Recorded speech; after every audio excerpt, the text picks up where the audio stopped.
अब तक आपने सुना कि कावेरी जी अपनी तीनों बेटियों ईशा, मोहिनी और सुहाना की शादी 3 घर जमाई लड़कों के साथ करवा देती है।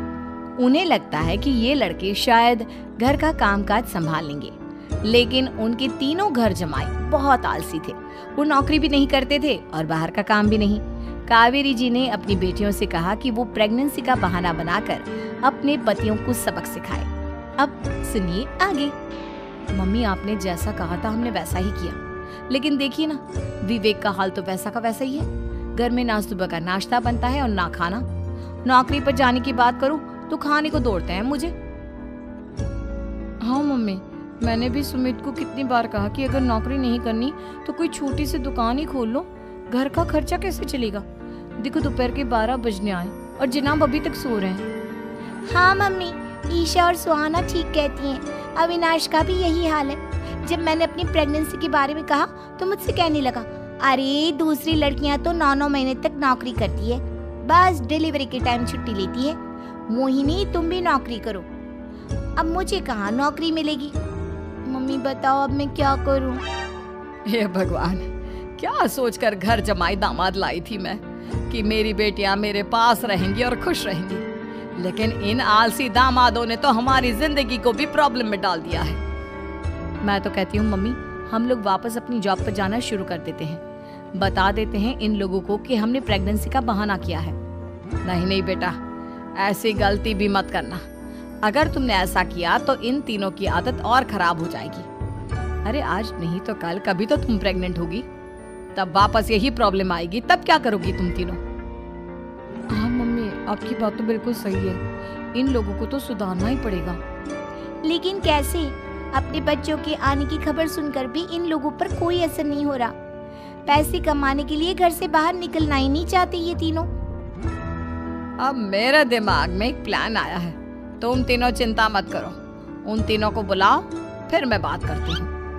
थोड़ी देर बाद कावेरी जी अपने तीनों दामादों को सामने बुलाकर अपनी बात कहना शुरू करती हैं। अविनाश, सुमित और विवेक, देखो बेटा, मैं ना तुम तीनों से बड़ा प्यार करती हूँ, इसीलिए तो तुम्हें घर जमाई बनाकर रखा है मैंने।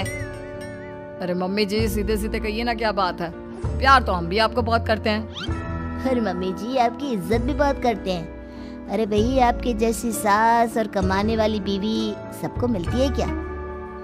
हाँ मम्मी, विवेक और सुमित ठीक कह रहे हैं। आपकी बेटी से शादी करके मेरी तो जिंदगी ही अच्छी हो गई है। जानती हूँ मैं, और ये भी जानती हूँ कि तुम तीनों अपने अपनी बीवियों से बहुत प्यार करते हो।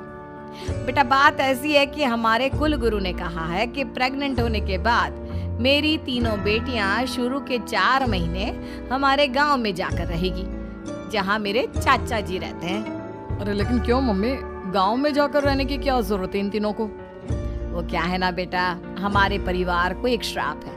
अगर मेरी बेटियों ने यहाँ पर बच्चा पैदा करने की कोशिश की तो उनके बच्चों को कुछ भी हो सकता है।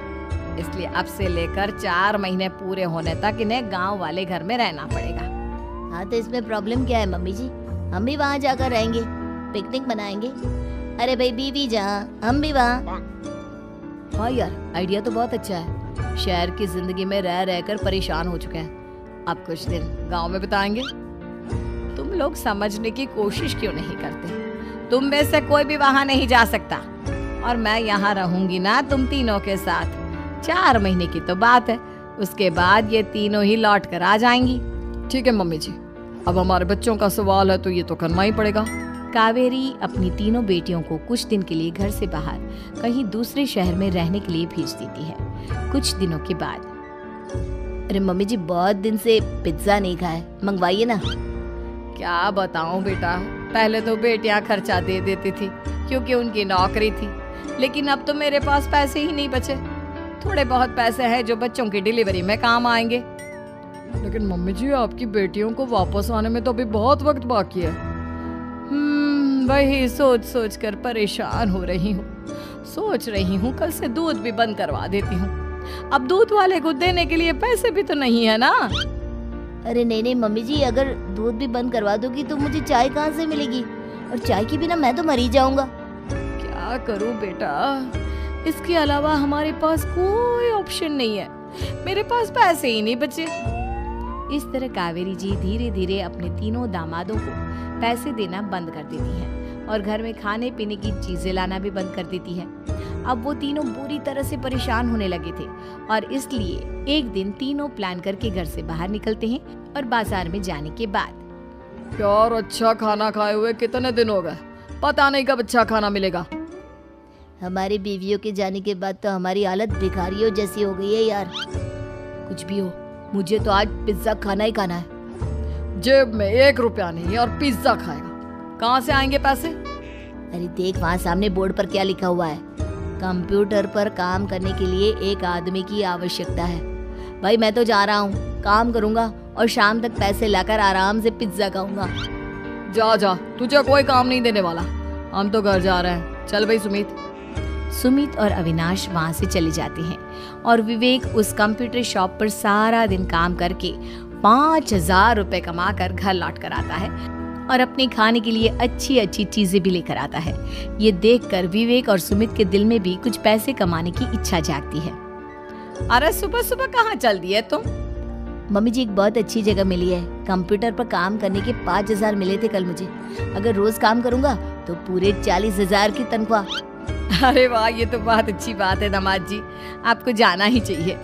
सुमित और अविनाश विवेक को इस तरह तरक्की करते देखकर परेशान हो जाते हैं और वो दोनों भी काम की तलाश में निकल पड़ते हैं। धीरे धीरे उन दोनों को भी काम मिल जाता है।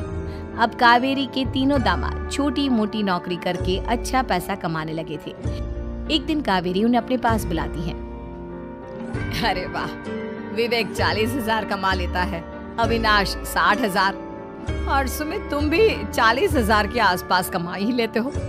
कुल मिलाकर तुम अच्छे खासे पैसे कमा रहे हो बेटा। हाँ मम्मी जी, बहुत मजा आता है जब महीने के एंड में मोटी रकम हाथ में आती है। पूछिए मत मम्मी जी, घर में रहकर रोटी बना बना कर और तो जैसा महसूस होने लगा था मुझे तो। हाँ बेटा, तुम तीनों की बात तो बिल्कुल ठीक है। और जानते हो, अब तुम तीनों की पत्नियां भी वापस लौट कर आने वाली है। लेकिन मम्मी जी अभी तो उन्हें गए सिर्फ 2 महीने हुए हैं, आपने तो कहा था वो 4 महीने के बाद लौट कर आएंगी। ऐसा कुछ नहीं है बेटा, मैं सिर्फ तुम तीनों को सबक सिखाना चाहती थी कि आदमी घर में बैठकर बीवी की कमाई खाता हुआ अच्छा नहीं लगता। इस दुनिया में हर इंसान को मेहनत करनी चाहिए, काम करना चाहिए, चाहे वो औरत हो या आदमी, ताकि अपने परिवार को संभाल सके।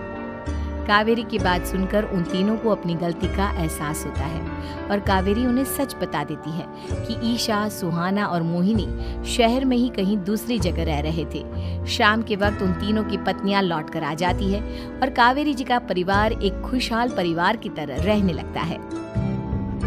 ऐसी ही कहानियों को देखने के लिए हमारे channel the pixel play diary को लाइक, शेयर और सब्सक्राइब करें।